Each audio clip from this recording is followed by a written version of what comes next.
Pada 2022 lalu, kita bisa melihat aksi memuaskan Ma Dong-seok menghajar kriminal dalam film Terunduk yang merupakan sequel dari The Outlaws 2017. Kedua film ini pun tergabung dalam franchise bernama Crime City yang melibatkan Ma Dong-seok sebagai pemeran utamanya. Nah, hanya berselang 1 tahun setelahnya, kita akan kedatangan film ketiga dari franchise tersebut, yaitu Terunduk No Way Out. Sequelnya berkisah tentang Ma Dong-seok, yang kini bertugas pada Metropolitan Investigation Unit. Ma Seok-do dan timnya mendapatkan tugas untuk menghentikan seorang pembunuh bayaran sewaan kelompok Yakuza, serta membongkar keterlibatan seorang polisi korup yang saling memperebutkan narkoba bernama Hyper yang bikin resah masyarakat. Buat kamu yang sudah mengikuti franchise Crime City sejak awal, pasti tahu bahwa seri film ini memiliki genre aksi komedi. Nah, porsi komedi yang ada dalam No Way Out terbilang jauh lebih banyak ketimbang 2 film sebelumnya. Momen komedi pada film ini jauh lebih berhasil bikin tertawa ketimbang pendahulunya.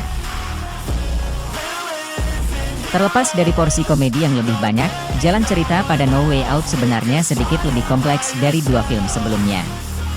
Hal ini karena No Way Out menghadirkan 2 karakter sebagai villain sehingga konfliknya jadi bercabang.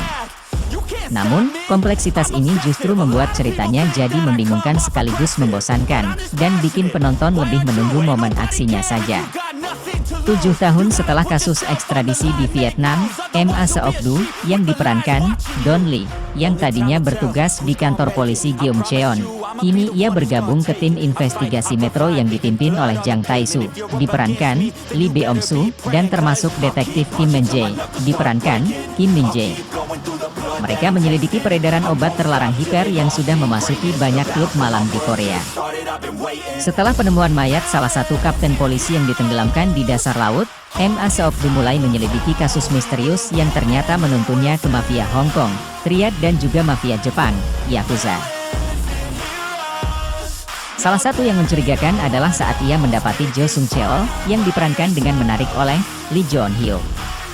Jo juga merupakan salah satu inspektur polisi yang bertugas di kota lain, terlibat dalam masalah ini. Masalah berlanjut ketika 20 kg Hyper hilang, dan menyebabkan Yakuza mengirimkan seorang fixer kejam, yakni pembunuh bayaran yang menyelesaikan semua masalah, bernama Ricky, yang diperankan Munetaka Aoki. Ricky dan timnya untuk datang ke Korea membereskan masalah ini. Bisakah Ma Seok-do membereskan masalah yang kian kompleks yang menyeret polisi dan juga 2 mafia sekaligus? Selain Ma Dong-seok, aktor yang enggak kalah mencuri perhatian pada film ini adalah Lee Joon-hyuk dan Munetaka Aoki yang jadi villainnya.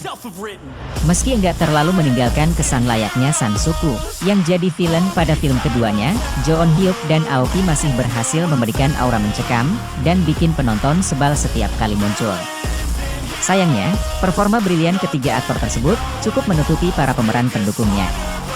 Soalnya, pemeran pendukung pada film ini benar-benar enggak membekas pada ingatan penonton saking tak terlalu menonjol. Hal ini pun cukup disayangkan, mengingat pada 2 film sebelumnya beberapa karakter pendukung cukup punya giliran untuk unjuk gigi. Buat kamu yang nonton No Way Out hanya untuk melihat adegan aksi saat Ma Seok-do memukul lawannya dengan keras, kemungkinan besar kamu akan terpuaskan setelah menyaksikannya. Sebab, selain porsinya yang lebih banyak, adegan aksi pada film ini didukung dengan angle sinematografi yang bikin momen pukulannya jadi terlihat lebih ngilu sekaligus memuaskan. Untuk adegan aksinya memang tak usah diragukan lagi. Kini Ma memperoleh lawan yang makin banyak dan sepadan dengan dirinya. Kini berhadapan dengan Ricky yang merupakan fixer Yakuza, pertarungan sudah pasti didominasi pedang. Gaya bertarung Ma dengan boxernya yang powerful memang banyak disukai fansnya. Bagaimana gaya ini melawan sabetan pedang memang menarik dilihat. Buat yang masih ingat, pemeran Ricky adalah Munetaka Aoki yang sebelumnya terkenal karena perannya di trilogi Rurouni Kenshin 2012 hingga 2014, sebagai Sanosuke Sagara yang selalu menemani Kenshin Himura dengan pedang raksasanya. Aksinya yang terbilang brutal memang memberi warna tersendiri dalam film Terunduk terbaru yang kini didominasi komedi.